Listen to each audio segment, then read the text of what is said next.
AGT Live 24/7. This is AGT Live 24/7.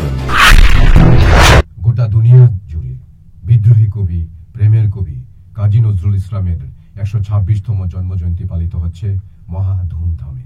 কবি কাজী নজরুল ইসলামের জন্ম 1306 বঙ্গাব্দের 11ই জ্যৈষ্ঠ পশ্চিমবঙ্গের বর্ধমান জেলার আসানসোল মহকুমার চুরুলিয়া গ্রামে। বাবা কাজী ফকির আহমেদ, মা জাহেদা খাতুন।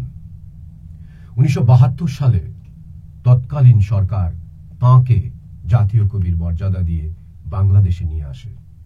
কবি 1383 বঙ্গাব্দের 12ই ভাদ্র প্রয়াত। নজরুলের রচনায় ধ্বনিত হয়েছে শোষিত বঞ্চিত মানুষের মুক্তির বার্তা। মানবতার মুক্তির পাশাপাশি সাম্প্রদায়িকতা, ধর্মান্ধতা, কুসংস্কার, কুপমণ্ডুকতার বিরুদ্ধেও তিনি ছিলেন সোচ্চার। মুক্ত বুদ্ধি ও চিন্তার পক্ষে কলম ধরেছেন নির্ভীক চিত্তে। কবিতার পাশাপাশি বাংলা গানের ক্ষেত্রেও তাঁর ভূমিকা অত্যন্ত গুরুত্বপূর্ণ। তিনি প্রথম বাংলা গজলের প্রবর্তন করেন এবং একে উত্তর ভারতীয় রাগ সঙ্গীতের দৃঢ় ভিত্তির উপর স্থাপন করেন।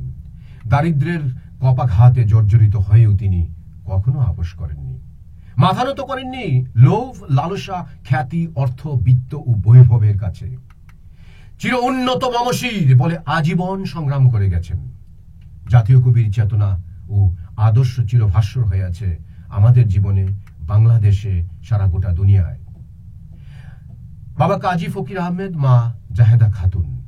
আবারও বলতে বাধ্য হচ্ছি, পিতৃপরিচয়, মাতৃপরিচয়। 1972 সালে তৎকালীন সরকার তাঁকে জাতীয় কবির মর্যাদা দিয়ে বাংলাদেশে নিয়ে আসে।